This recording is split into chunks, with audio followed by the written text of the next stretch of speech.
গতকাল মধ্যপ্রাচ্যে দেখা গিয়েছে জিলহজ মাসের চাঁদ। আর জিলহজ মাসের চাঁদ দেখা যাওয়ার 10 দিন পরেই অনুষ্ঠিত হয় মুসলিম উম্মার দ্বিতীয় বৃহত্তম ধর্মীয় উৎসব ঈদুল আজহা। আর এই ঈদুল আজহাকে কেন্দ্র করে প্রতি বছরেই পশুর বাজারগুলোতে দেখা যায় পশু ক্রেতা বিক্রেতাদের ভিড়। কারণ ঈদুল আজহায় পশু কোরবানির মধ্য দিয়ে মুসলিম উম্মা তাদের ত্যাগের জানান দিয়ে থাকে। মহান রব্বুল আলামিনের এক বিধানকে বাস্তবায়ন করার লক্ষ্যে পশু যেমন দরকার হয়, তেমনি এই পশু কেনা এবং বিক্রেতা এবং ক্রেতাদের মাঝে এক রকমের প্রস্তুতি কাজ করে সারা বছর ধরে। তারই ধারাবাহিকতায় বাংলাদেশের বাজারগুলিতে দেখা মিলে প্রতি বছরই ঈদুল আজহার আগে বিশাল বিশাল গরুর হাট। সম্প্রতি সময়ে দিনাজপুর জেলার বৃহত্তম একটি হাটের চিত্র এটি, যেখানে দেখা গিয়েছে হাজারো গরুর উপস্থিতি। তবে আজ থেকে আরো 10 দিন পরে বাংলাদেশে ঈদুল আজহার তারিখ ঘোষণা করা হলেও কার্যত এর আগে আজ থেকেই যেন প্রথম হাটেই সমাগম লক্ষ্য করা গেছে অনেক পশুর। সরেজমিনে দেখা গিয়েছে দিনাজপুর জেলার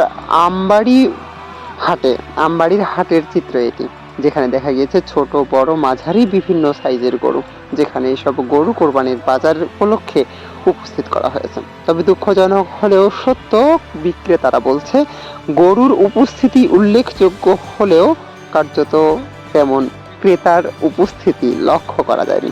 তবে তারা আশাবাদী আসন্ন হাটগুলিতে ক্রেতা বিক্রেতাদের উভয়েরই সমান উপস্থিতি লক্ষ্য করা যাবে।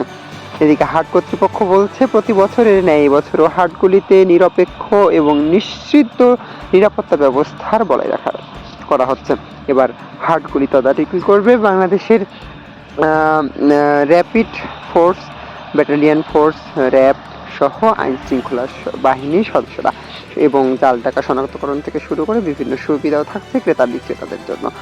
প্রতি বছরের দিনাজপুর জেলার বৃহত্তম হাটগুলির মধ্যে অন্যতম একটি হাট হচ্ছে আমবাড়ির হাট।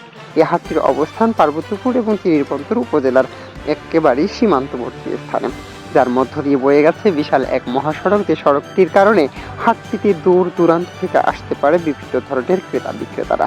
ফলে জয়পুরহাট, বগুড়া, গাইবান্ধা, দিনাজপুর জেলার আশপাশ পার্শ্ববর্তী জেলা ঠাকুরগাঁ, পঞ্চগড় থেকেও এখানে আসতে দেখা যায় পশু ক্রেতা ও বিক্রেতাদের।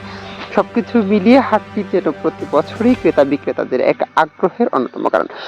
আজ সপ্তাহের সোমবার হওয়ায় প্রতি সপ্তাহের নিয়ে আজকেও হাটের দিন ছিল আমবাড়ির হাটের। আর এমনিতে আজকে হাটের দিন, আর আজকে থেকেই জিলহজ মাসের শুরু হয়েছে।